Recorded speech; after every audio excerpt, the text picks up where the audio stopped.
Hi, this is your host Danny, and this is English Plus Podcast. Have you ever thought about different ways to talk about the future? Well, you might know that you can use will, be going to, you can say, I will do that, I'm going to do that, etc. But have you ever thought about using be to or be about to talk about the future? Have you heard people use it before and you are still wondering how you can use it yourself? Look no further because that's exactly what we're going to talk about in today's episode. Talk about be to plus infinitive and be about to plus infinitive as well to talk about the future.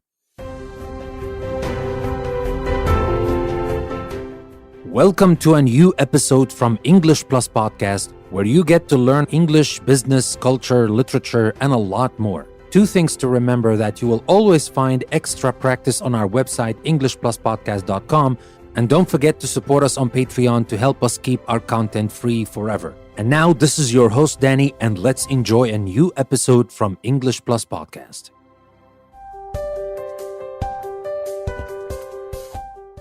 Welcome to a new grammar episode from English Plus Podcast. We're going to talk about be to and be about to plus infinitive to talk about the future. Now, why is that important? Because it is used a lot. That is a very good reason why you should learn this. And another thing is that you don't always have to use will or be going to. It is used a lot. You hear it all the time. Police officers are to visit.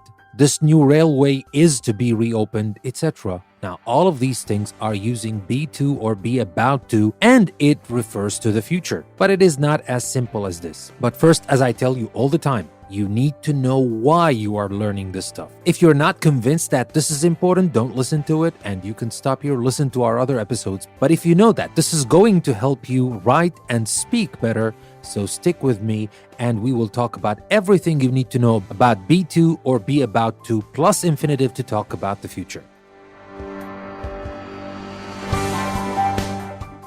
Now, a very common use. Be to plus infinitive is commonly used in news reports to talk about events that are likely to happen in the near future. Like when we say police officers are to visit every home in the area. Or the main Rome to Naples railway line is to be reopened today. And that is obviously the passive form. Is to be reopened. Not is to reopen, is to be reopened. And that is passive form again. But both of these sentences, we used be to plus infinitive to talk about something that is likely to happen in the near future. And as I told you, that is commonly used in news reports. But that's not everything. It is also used to talk about formal or official arrangements, formal instructions, and to give orders. For example, you can say, you are not to leave the school without my permission. You are not to leave the school. That's formal instructions, giving orders. Or, the European Parliament is to introduce a new law on safety at work. That is an official arrangement, but you can see that both of these are formal. Or, you can say children are not to be left unsupervised in the museum. That is something we might see on a sign or something. Formal instructions. So you can use be to with infinitive to also talk about official arrangements, formal instructions, or to give orders. But remember, that is not informal at all. That is all formal. Now, as you can see that we used the passive form here, like children are not to be left unsupervised in the museum. Well, you can say that you are not to leave children unsupervised in the museum. But why do we use the passive form here? What does it add? Well, passive forms are often used to make orders and instructions more impersonal. So it is more accepted by people. When you say you are not to leave, that is too direct and people might not like it. But when they see something like children are not to be left unsupervised in the museum, well, they accept that a lot more easily because you make the orders and instructions more impersonal. But that's just a side note. Of course, we need to talk about the passive, and we will very soon. We will talk about the passive. We will talk about these important things you need to know about the passive, when to use it, and of course, how to form it. But that's not for today. Today, we're still talking about be to plus infinitive and be about to plus infinitive to talk about the future. And now we come to a very important point. Yes, we talked about be to plus infinitive. We use it to talk about things that are going to happen in the near future, most probably, likely, etc., or to talk about some formal things like official arrangements, orders, etc. But a very important thing you need to know about with B2 plus infinitive that it talks about future events that can be controlled by people. Now, I'll give you some examples and I'll show you some examples where you don't use B2 plus infinitive because the action cannot be controlled by people. Let me start by something that can be controlled by people. In the next few years, thousands of speed cameras are to appear on major roads. Or we can say will appear. Both are fine. Will is fine. Are to appear on major roads. That's also fine. But here, if you think about it, how are these cameras to appear on these roads? How will they appear on these roads? We will add them. People will add them. So that is controllable by people. So we can use B2 plus infinitive if we want. But of course, if you don't know for sure, use will. It is a safe option. But now, notice in this second example, I can't use B2 plus infinitive to talk about this action in the future because it cannot be controlled by people. Now, in this example, scientists say they can't predict when or where the disease will appear again. Now, of course, this sentence is correct, will appear again. But do you think we can say is to appear again? Can we say the disease is to appear again? No, we don't say that because the appearance of the disease cannot be controlled by us. Or let me give you another example. The president is to return to Brazil later today. The president is to return. Of course, this is something that can be controlled by the president himself or the people around the president who arranged his visits, etc. And that is controllable by people. We can use is to return or we can say will return. But can we say this? The comet is to return to our solar system in around 500 years? Well, not really. We should say the comet will return to our solar system in around 500 years, not is to return, because the movement of the comet cannot be controlled by people. Well, can be predicted.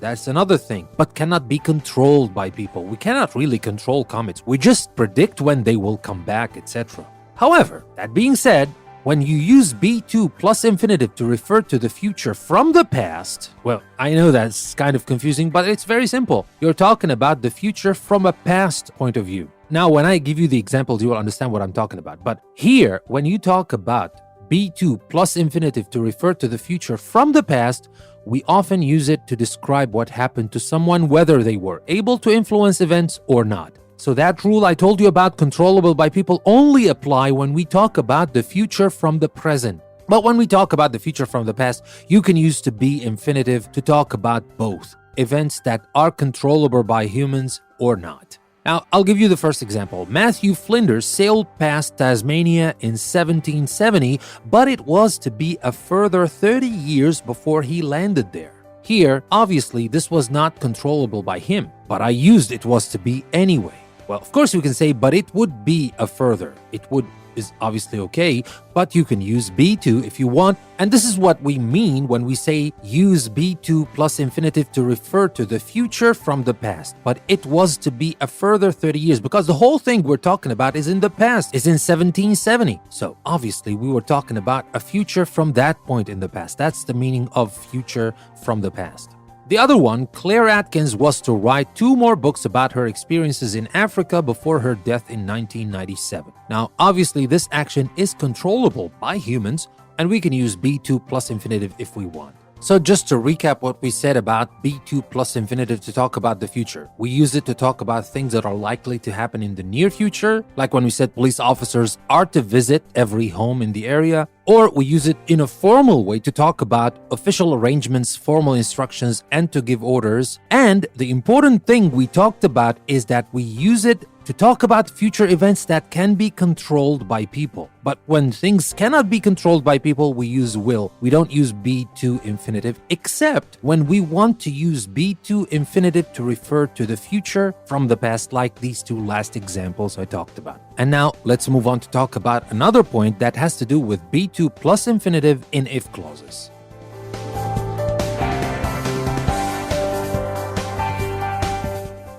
So, B2 plus infinitive in if clauses. We often use B2 plus infinitive in if clauses to say that something must happen first in the main clause before something else can happen in the if clause. Now, of course, that is all theory. That doesn't mean anything. Let's take a look at some examples. if the human race is to survive, we must look at environmental problems now. What I'm saying is, before that happens, before we can survive, before we have the ability to survive, we must look at environmental problems now. Now, something must happen first in the main clause, which is we must look at environmental problems now, before something else can happen in the if clause, which is when we said if the human race is to survive. Before this happens, we must look at environmental problems now. If you want to have this meaning, and I know this is not the easiest thing to say, this is not the easiest structures to use, but sometimes you want those complicated structures, you want those intricate structures. Now, the beauty of this is that you can only use be2 plus infinitive in if clauses and have all this big meaning. You don't have to explain to people what you mean because they already understand. If the human race is to survive, we must look at environmental problems now. We must look at environmental problems. That thing must happen first before the human race can survive. Let me give you another example. The law needs to be revised if justice is to be done. Now, of course, this is another example of a passive form, but the same thing. If justice is to be done, there's something that must happen, and that is in the main clause, which is the law needs to be revised. Now, let's compare the use of be2 plus infinitive and the present simple for the future in if clauses, because that is the usual thing we use in if clauses, especially when we talk about the future, right? Now let's start first with be2. If Lopez is to win gold at the next Olympics, he needs to work on his fitness. Here, we talked about this specific structure. If Lopez is to win gold the next Olympics, if that thing is to happen, there is something that must happen first, and that is in the main clause. He needs to work on his fitness. If he doesn't work on his fitness, he will never win gold at the next Olympics. At least that's what I think. But that's the meaning of the sentence. But if we use the present simple, if we say if Lopez wins gold at the next Olympics, he has said that he will retire from athletics. That's something else. That's conditional. And if this happens, and here the main clause, it is not a must. It is not a prerequisite for this if clause. Not at all. It is a result of this if clause, of this condition. If Lopez wins gold at the next Olympics, he has said that he will retire from athletics. So that is a totally different meaning. And here is the beauty and here is the use, because it's not only about being beautiful, it's about being useful as well. That is another layer of meaning you can add to your conditional sentences. Now, once again, if it's still confusing, let's try to look at the sentences and note the order of cause and effects in the if sentences is reversed. If Lopez is to win gold, that's the effect. He needs to work, that's the cause. That has to happen first. That must be the cause. That must happen first for Lopez to win. That is the effect. But if you use present simple, if Lopez wins gold, that's the cause. He has said that he will retire. That's the effect. So it's reversed. All right? That is a very rich meaning. Don't look at it as a complicated thing. I know it's not easy. I know it's not beginner. I understand. This is kind of advanced grammar. But advanced grammar comes with rich meanings. And rich meanings without having to explain yourself in 2 or 3 sentences. You can do it in only 1 sentence. You can only have this rich structure that has big meaning. So that being said, we are left with one final point that we want to talk about, and that has to do with using be about to with infinitive.